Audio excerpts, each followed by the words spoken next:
narito na naman tayo para sa isang napaka-sweet at nakakakilig na love story nila Kalingap Edu at Ate Viancy. Ulat mo ay aking makilala. Para sa pagpapatuloy ng ating love story ay pumunta ang Kalingap team sa isang lalawigan kung saan ito talaga ay pinakasikat. Dahil nga marami nagmamahal sa Kalingap team ay nag-sponsor talaga ito sa kanila ng pang-outing nila papunta sa pinakakilalang Baguio. Noong pumunta sila dito ay nagkaroon sila ng maraming mga activities kasama ang mga iba't ibang love team maliban sa EDSI. Kaya dito nagsuot din sila ng mga traditional na damit ng mga taga Baguio at dahil sa kanilang mga kagandahan at kagapuhan, bumagay talaga ang mga damit nila na suot-suot. Kaya ito na nga ang mga pangyayari na talagang abangan natin.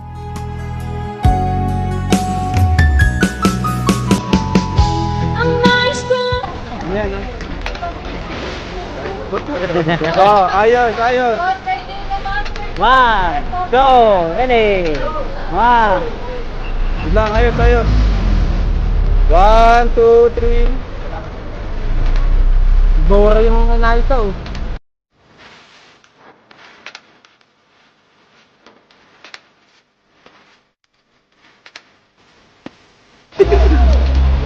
Tara, tayo lahat.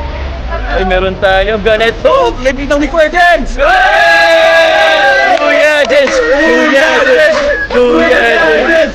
Kuya Jens! Kuya Jens! Uy, meron ako. Ay, grabe. Lahat tayo. Lahat! Hey!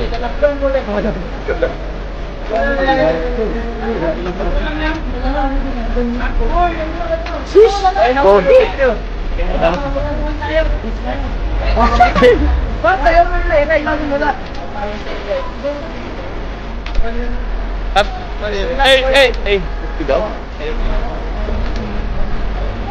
Bro, may mapicture sa'yo, bro.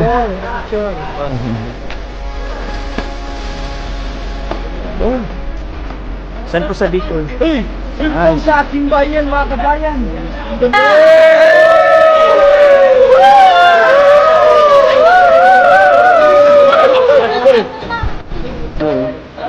Wait lang. Chaco Wing Badus. Kulay blue, ang ganda ng blue ah. Ganda oh.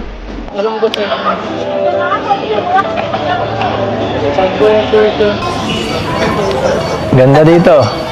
Nakabalik ulit tayo dito sa kaharian ko. Kahit na makaluma ang suot ni Ate Viancy ay talagang bumagay ito sa kanyang kagandahan. Kahit ano talaga ang kanyang isuot ay bagay na bagay sa kanya ito. Kaya naman lalo talagang na-in love si Kalingap Edu noong makita niya talaga si Ate Viancy na suot-suot ang traditional na damit ng mga taga Baguio at bagay ito sa kanya. Sa ating bayan, mga kabayan.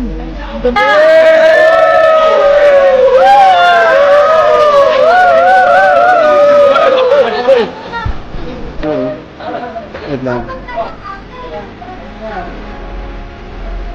Chaco Wing Badus. Kulay blue, ang ganda ng blue ah. Ganda oh.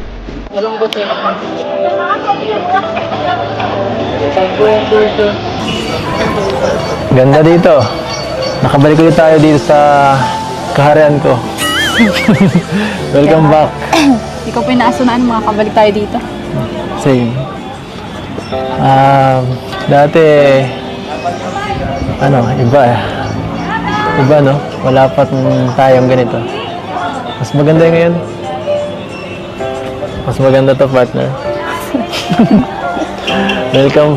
Dati dito, nandito tayo. Hindi pa ako nang pinapansin.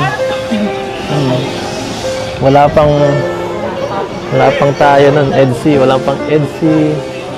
Hindi ko pinapansin. Ha? Yeah. Upo ka. Upo muna tayo, pagod. TikTok na lang po tayo. Hindi ako nagtitiktok. Pambabae yun eh. Ako ba, hindi po ah. Marami na ako nagtitiktok na. Ha? Eh, TikTokat. Napipilitan konti. Pag, hindi ako sanay pag maraming tao eh. Alam mo, pag titinginan tayo dyan, Ay, ano po yan? hindi masyado sumasayaw ah. Ayoko nang Sige po. masyadong ano. Ayoko nang Wait lang. pinagtitinginan ako ng maraming tao. Gusto ko ng isang tao lang. Bagay pala sa'yo maging igurot. Hindi nira. Ganda mo dyan. Ang talagang tingnan ng EDC Love Team. Dito nga ipinipilit pa ni Ate Viancy si Kalingap Edu na magkaroon sila ng isang TikTok dance. Dahil kung bibisitahin natin ang TikTok ni Ate Viancy ay makikita natin ang kanyang mga dancing videos dahil mahilig si Ate Viancy at magaling talaga siyang sumayaw. Kaya niyaya niya si Kalingap Edu. Pambabae yun eh. Ako ba, hindi po ah. Marami na ako nagtitiktok na. Ha? Eh, TikTokat. Napipilitan konti. Pag, hindi ako sanay pag maraming tao eh. Alam mo, pag titinginan tayo dyan, Ay, ano po yan? hindi masyado sumasayaw ah. Ayoko nang Sige po. masyadong ano. Ayoko nang Wait lang. pinagtitinginan ako ng maraming tao. Gusto ko ng isang tao lang. Bagay pala sa'yo maging igurot. Hindi nira. Ganda mo dyan. Tama na, pambobola. TikTok po tayo. Uy, Ito. ano yan? Turo mo kung paano sumayaw. Gusto mo, simple lang po ay. Ito na lang. Gusto ko simple para ikaw simple lang. Pare, ikaw sa unahan. Wait lang.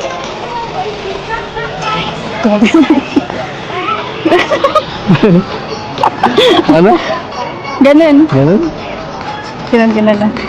1, 2, 3, 4. Yan? Bing! Ganun. Ito po muna. Wait! Okay? Ta-na-na-na-na-na. Sorry.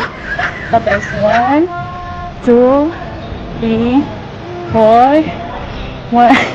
2, ganun na lang po. Okay. Tapos, ganun ulit. Ulit. 1. Dito po. Yan. Ah. Ganun lang. Sige. Sige ba? Dapat viral yan ha. Basta ikaw, viral po yan. Uy. Siyempre, hindi naman talaga nakatanggi si Kalingap Edu sa request ng kanyang wifey. Sila ay sumayaw ng mga TikTok dances na makikita ninyo sa official na account ni Ate Viancy sa TikTok. Nag-e-enjoy din naman silang dalawa kahit sabihin ni Kalingap Edu na ayaw niyang sumayaw ay halatang na-enjoy niya ang kanilang pagsayaw. Abot kamay na kita.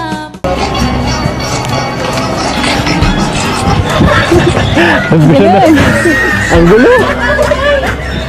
Sige, okay lang. Basta ikaw. Maganda na yan.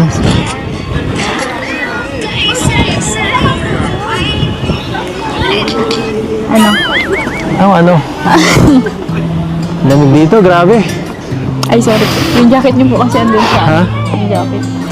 Sa van. Iniwan ko. Okay lang. Imunita na po ako. Lalamig ka kasi. Ikaw kasi, hindi ka nag-jacket. Kaya... Hindi, manipis eh.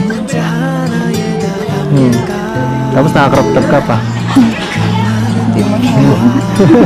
Hindi yan pan Baguio eh. Hindi ka naman native dito. Di pa tayo, di ka pa sanay. No. Iwan ka na ng mga kasama mo. Ang ganda po dito sa karian niyo. Oo. Gusto mo Ano dito? po dito ang tumira? Gusto mo dito tumira?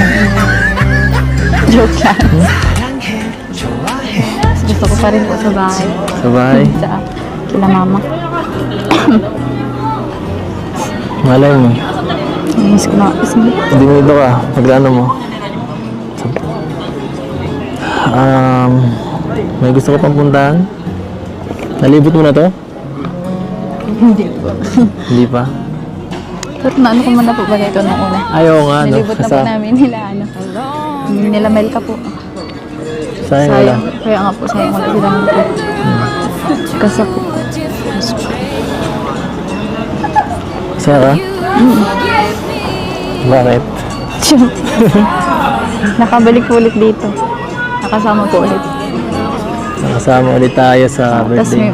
may mga bago pong angels kasama. Oo nga, no?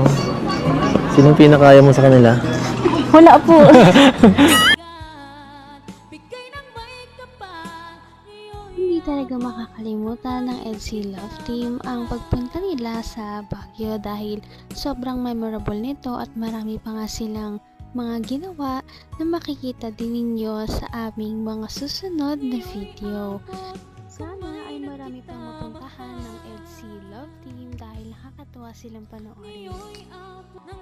Napaka-sweet talaga nila at napakabait ng tambalang ito kaya maraming sumusuporta. Kaya naman, sana ipatuloy natin silang suportahan at mahalin si Viancy, si Kalingap Edu at ang Kalingap Team. Yun lamang at maraming salamat sa panonood.